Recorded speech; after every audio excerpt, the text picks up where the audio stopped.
What is going on, everybody? And welcome back to the greatest combat sports and culture show in the entire universe, the Fight Podcast. I'm your host, SERG VICENTE, and we're going to talk about all the craziness that happened this week in the world of combat sports.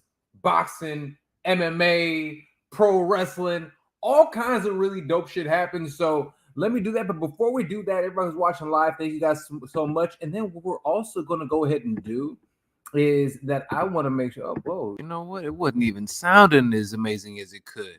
There we go. Got the right mic on for you guys. Let's do this because we're going to try to stream live on Instagram today.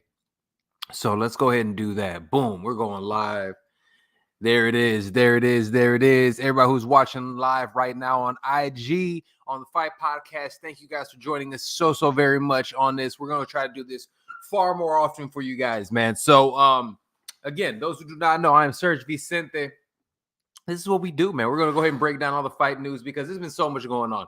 Everything from, like, some Mcgregor pulling out, what's going on, you know, Powhatan filling in, all the mess with boxing. We have Tank fighting this weekend. We have David Benavidez fighting this weekend. Let's not forget about Frank Martin or Alexander Voizdik over there. I mean, we have a lot of really great things happening in the world of combat sports.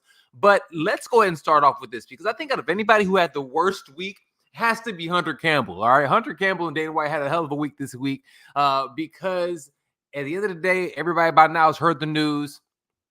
Conor McGregor is out of UFC 303. All right, so here's the thing. And I know there's a lot of back and forth going on, and people weren't really certain what was actually happening because last week there was supposed to be a huge press conference in Dublin, Ireland. The day before the event, it seems as if Conor then pulled out. It didn't happen. We were getting no information. The only person that was actually speaking on anything was Ariel Helwani. And I had to say this, the absolute best MMA journalist in the game. I've seen a lot of hate on him online recently. I think that shit's wild. Friend of the show also, so salute to Ariel. But he was the only one really talking about it. And it seems like what ended up happening was this. Day before the press conference, Conor actually got hurt. And we know for a fact, I mean, granted, Conor hasn't fought in the UFC in 3 years since he broke his leg against Dustin Poirier. He has not competed. So him coming back, obviously he and his team, because, and here's the thing, I will say this. From the sounds of it, it doesn't seem as if the injury is career threatening. It doesn't seem like it's a huge injury, but he hasn't fought in 3 years. So if he hasn't fought in that much time, they wanted him to be the absolute best. And they actually believe that at the end of the day, if he has an opportunity and he gets this win, he can eventually get a title shot against Islam Makhachev or whoever is the champion. Maybe it'd be, you know, Saryukian or something at that point in time. But we're all going to say it's Islam, my opinion, the number one pound for pound fighter in all of MMA. Let's not mix it. And look, quick sidebar, people have been debating, you know, the whole thing with John Jones and Islam, who's actually number one. I'm going to keep it a bean with y'all. At the end of the day, there's only one real answer to this, and it's Islam Makhachev. In the exact same time since John Jones fought once, he beat an entire division. It is not even close, guys. Yes, if you want to say John Jones is the GOAT, 1,000% you can say that. No one's going to hate on you for actually saying he's the GOAT. But what we are going to hate on you for is trying to say that a guy who hasn't fought in almost 600 days is the pound for pound best fighter in the world. He's not. It's not the case. That's not the reality. Islam Makhachev. But back to this. McGregor is out of UFC 303. And again, salute to Ariel for saying it. Let me see. I did want to bring something up on this one. But with that being said, there have been a lot of changes. Okay, so Conor's out. I feel bad for Conor. I know this is something that he wanted to come back for. This was a huge event, but let's relax. It seems like hopefully October, November, we'll have that fight again. Regardless, it's going to be a big money fight. It will be a really exciting fight. All right, but that's not the only news that happened because at the end of the day, 303 ended up losing its, you know, its headliner, its main event. What did the UFC end up doing? Well, they do what they always do. You remember UFC 298, they lost. John Jones versus Stipe Miocic was supposed to headline that bout. It didn't come through. Who ended up filling in? Jiri Prochazka, who was the champ at that time, and Alex Pereira, the current champ. Well, guess what? They put the bat signal out one more time when this fight fell through, and we have Prochazka versus Pereira 2. I can't wait for this fight. The last fight was good. And here's the thing. With these two guys' styles, we do not really know what we're going to get. We can get Alex Pereira going out there and getting a finish. But at the same token, Jerry Prochazka can go out there and make some adjustments and win his belt back. This is a great fight. Also on this card, let me make sure I put this on the yes. Also on this card that I must talk about, and I love it because I'll be honest with you, this card ended up being better than it was originally slated for. So you guys know how I feel. I have not been the biggest fan of Dana White or Hunter Campbell.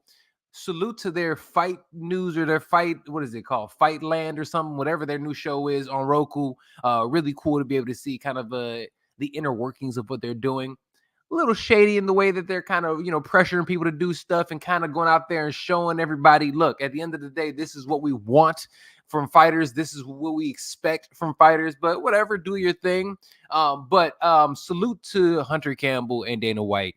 In 2 weeks, they went out there and you know what, man, when everything seemed as if it fell apart, they actually put a better card together. And because of not paying fighters and because of the system that has been in place, you're going to get this next man up mentality for pennies. And guess what? As the consumer, we're getting some pretty amazing things.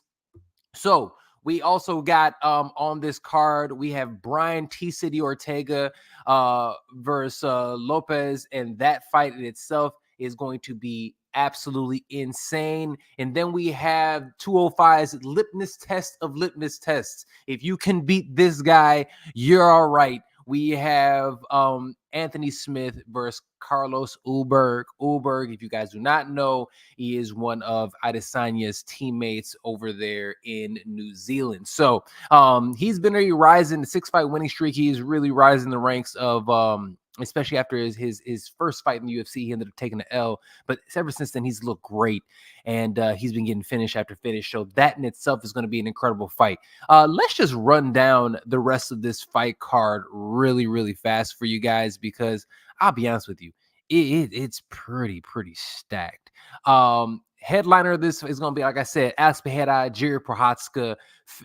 Co-main event is going to be Brian Ortega versus Diego Lopez. And look, y'all, do not sleep on Diego Lopez. I'll be very honest with you. This dude, I mean, the way he's going out here, he's finishing people left and right. He can strike, he can grapple, he can wrestle. I mean, that fight versus T-City should be fireworks. And it's interesting because T-City is ranked number 3. You never see somebody who's ranked that high giving somebody who's ranked like 13, an opportunity. He's actually giving him an opportunity. I love that. I love this fight. Anthony Smith, Carlos Ulberg, I talked about. Myra Bueno Silva versus Macy Chasson. That's going to be a good fight.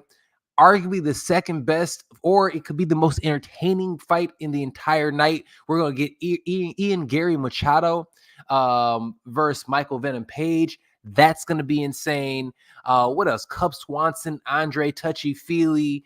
We have also, bro, this is insane. This cat, when I first thought about MMA back in the early, 2000s, this guy was a UFC champion. Andrei Arlovsky is back. He's fighting Martin Buddy.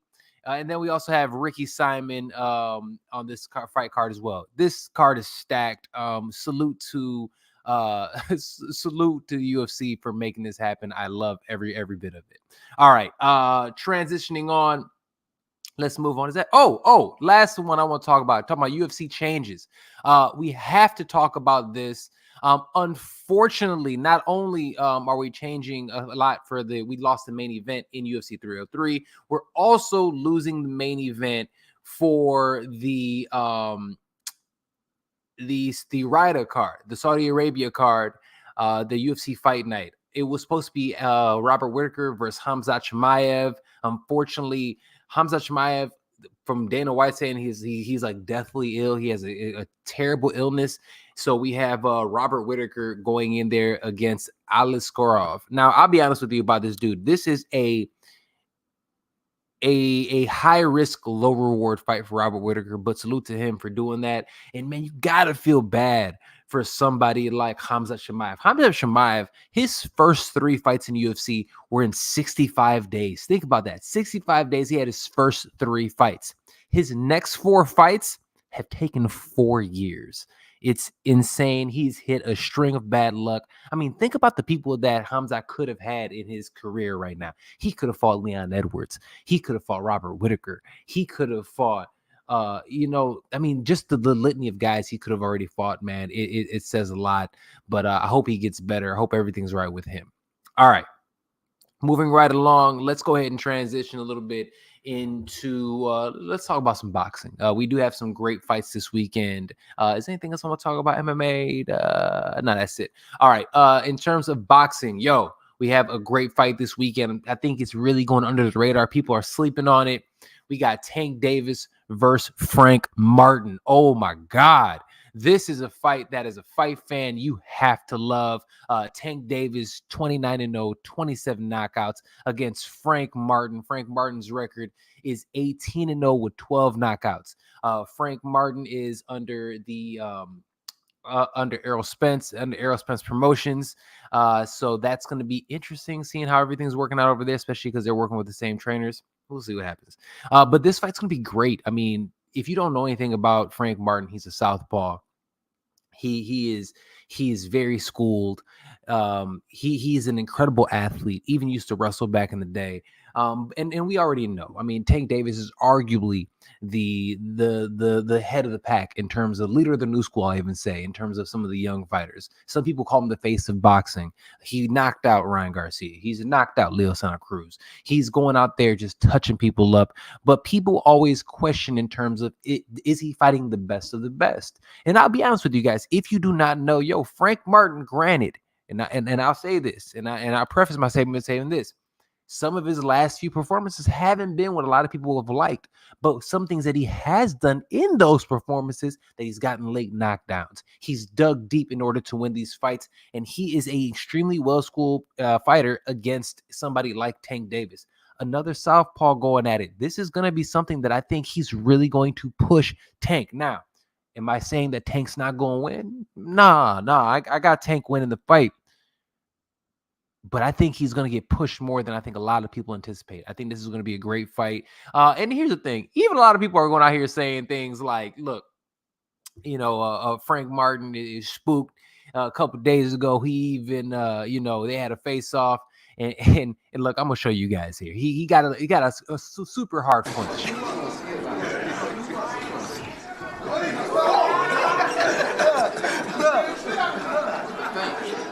Look, is that somebody being bullied or people saying like, he's in his head, he's doing this?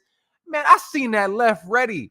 He looked like he's on point, he's ready to go. How you supposed to react to somebody flinch, especially if you know anything about Tank Davis? I mean, bro, he's pushed people off the stages, he's gotten people's faces. He does everything that he can to get in people's heads, man. So all in all, I think this fight's going to be great. The co-main, which I'll talk about in a second, is also going to be insane.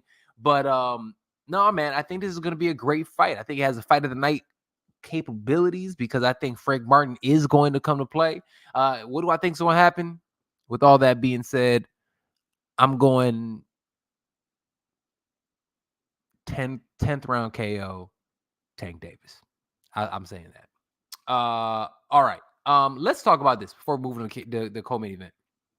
Tank Davis versus Floyd Mayweather versus Leonard Ellaby. Leonard Ellaby is now the former CEO of Mayweather Promotions.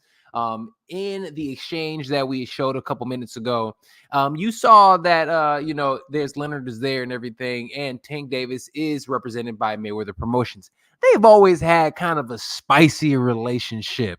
But recently, it's really gotten bad, and it seems like there's been some hate afoot. So let me pull this up really fast, and I'm going to read this to you guys. Well, that's something else for Tank. I want to read this. All right. So during the last press conference, Tank Davis goes out there and says, "I like Leonard Ellaby, but fuck Floyd. Right? I don't fuck with dude." The next day, according to Michael Benson and Floyd Mayweather himself, and I'll read this to you guys. Floyd Mayweather has announced that Leonard Ellerbe has now stepped down as CEO of Mayweather Promotions, and Mayweather Promotions will be joining forces with Richard Schaefer moving forward. This is what Floyd said. Mayweather Promotions would like to extend our deepest gratitude to Leonard Ellerbe for his exceptional leadership and unwavering dedication over the years. Leonard has been an integral part of our team, contributing to numerous business endeavors that have played pivotal roles in success of Mayweather Promotions. After years of hard work and dedication, Leonard has made the heartfelt decision to step down. Man, I call bullshit on that. As CEO, to spend more time with his family and loved ones. We have the utmost respect for his decision and are incredibly grateful for his leadership and has helped shape Mayweather Promotions into the thriving organization that it is today. As we move forward, we are excited to announce that Mayweather Promotions will be joining forces with Richard Schaefer, a highly sought-after financial expert and phenomenal founder of the world of promotional boxing. With over 40 years of experience combined, together we will expand our presence by establishing Mayweather headquarters here in Los Angeles, California. Our goal is to evaluate Mayweather Promotions to a global success. Blah, blah, blah, yada, yada, yada. All right. I'm going to tell y'all right now, that's a bunch of bullshit. All right. From what it seems like there's been a lot. And look, am I speculating a little bit? Yes. But you know what? Fuck it. It's fun. Let's speculate. I'll be honest with you guys. There's been a lot of beef, and I think it seems like, Floyd doesn't like when other people are calling the shots. And it seems like that's what ended up happening. Now, for those who do not know who Richard Schaefer is, Richard Schaefer used to run, and he used to be, he was the co-founder of Oscar De La Hoya's Golden Boy Promotions. He is also merged. He founded his own promotion called Ringstar Sports in January 2017. Ringstar merged with David Hayes Haymaker Promotions. Haymaker Ringstar. Schaefer also announced that the World's Boxing Super Series in March 2017. If you do not remember that, you need to. Incredible event. He also is the parent company of Invicta Fighting Championship and TNA Wrestling. That is Richard Schaefer. All right. Yeah, I think it's messy and it's unfortunate, but I believe that Leonard Ellerbe will probably go to GTD Promotions, that's Gervonta Tank Davis Promotions, with Tank, and see what happens there. But we'll keep our eyes and ears open for that. All right, the co-main event this weekend. David Benavidez versus Voidstick. This is gonna be a great fight. Voidstick is 20-1, former champion. The only loss that he has is to Arthur Beterbiev. If you do not know him, the Khabib of boxing. Arthur Beterbiev is a scary dude. All knockouts in his career, but he is fighting the Mexican monster in David Benavidez. And David Benavidez, if you do not know, 28-0, 24 KOs. And look, man, he is a guy that I did not want to give credit for the longest. I'm like, he's a little slow. He's a little one-dimensional. Boy, was I wrong. This dude is he is everything that he is expected to be. He's beat up and finished Demetrius Andrade. He had a great fight with Caleb Plant, beat him up, beat up David Lemieux. And the list goes on and on and on. Anthony Durrell. I mean, this guy. And here's the thing. More importantly, he's getting ducked left and right by Canelo Alvarez. And in terms of, this is, we're going to talk about him in a moment. Turki Al-Sheikh, His Royal Highness, as they say, Turki Al-Sheikh. This is one of his favorite fighters. And he said that David Benavidez, if he wins this fight, is going to get the winner of the Bivol versus Beterbiev fight for the undisputed championship at 175, light heavyweight. And on top of that, it seems as if that David Benavidez has been in the gym with these guys before, has sparred these guys before, and beat them up in the gym too. Fam, he might legitimately be the scariest dude in boxing if he can get through this next half year. But I love every second of it. Salute to them. I think this fight's gonna be incredible. Don't knock Alexander Voidstick. This guy, again, former champion, 20-1. He's on a 3. He retired after he lost to Beterbiev. Now he's back. Dude is legitimate. This should be a fun fight, but who do I have? Come on, man. What are we going to say? I'm going with the Mexican monster. I'm going with David Benavidez. I think he's going to go out there. I think he's going to get a finish. And I think I said this for the last fight also, but I'm thinking 9-10. 9-10, I can see this fight being finished. It's going to be a great fight. Great fight card. I can't wait for that. All right. Moving right along, man. We're gonna finish up with this, man. There is a super boxing league rumors running around, and I'm gonna read this to you guys right fast. Let's pull this up. No, that's not the one. That's not the one. Oh, this is the Tank Davis thing. We can talk about that in a minute before we get up out of here. Where'd it go? Where'd it go? Where'd it go? See, I just got to pull up my own Instagram page for this to come up. Let's do this. All right, so it seems as if here it is. All right, according to Michael Benson, and I've heard this from a number of sources. Michael Benson, ESPN.com, boxing reporter, one of the best in the business. Saudi boxing chief, led by His Excellency Turki Al-Sheikh, has reportedly been in talks with the sport's major promotional companies about a revolutionary deal to bring them together and create a global boxing league. It's claimed around 200 of the world's best boxers could be signed. 12 weight classes having around 15 boxers each to fight against each other on regularly in the future, reshaping the landscape of the entire sport. Pretty much he's saying WBA, IBC, WBF, fuck you guys, we're gonna do this shit ourselves. And if he does this, he is in talks, from what I understand. He's in talks with Golden Boy, with PBC, with Top Rank, with Matchroom, with Queensberry Promotions. If this happens, essentially the boxing is going to be in the same mold as the UFC, where we're going to get the majority of the best fighters in business going out there competing against each other at all times. Can this be messy in the long run because of a monopoly like the UFC? Yes, but boxing is different in terms of that they pay people. People are making money at the top. And if we're getting the best fighting the best as fans, holy shit, I want this to happen. This is going to be absolutely incredible. This can be actually one of the absolute best things that happen for the sport. And again, growing up, man, in 80s and 90s, boxing was it, bro. Everything was shut down if it came to boxing. And because of the Mayweatherification of boxing, it kind of went away. People were worried about the man, who gives a damn about that? We all know it, man. Everybody gets touched if you're in this game long enough. No diddy. So if this is what ends up happening, let everybody go out there and scrap. And I'm telling you, more people are going to watch. It's going to be the best thing possible for the sport. And I'll be honest with you, Turki Al-Sheikh, man, that dude is good for boxing, man. And I'll be honest with you, boxing has been the best combat sport this year and last year because of what he is doing. Love what I'm seeing. I love the idea of that. That is going to be absolute dope if that ends up happening. Really quick before I get out of here, speaking of Michael Benson, he also made a point. He tweeted about an hour ago. Gervonta Davis and Vasily Lomachenko is in talks to potentially take place as an IBA and IBF lightweight world title unification in November. Bob Arum has revealed that he is optimistic. The PBC guys are professionals, my teams are professionals, and they'll make it work out. Hey, let's see what happens. We've always gotten on Tank Davis because he essentially hasn't fought the best of the best. If he fights, Frank Martin and fights Vasily Lomachenko, we cannot say that about him anymore. And honestly, him being away from Mayweather, we might be able to see that. I love it. I love it, man. I love it. I love this sport. Boxing and MMA, man, there are some great fights coming up. If you are a fan of the sport, I'm telling you, this is a great time to be a fan. All right.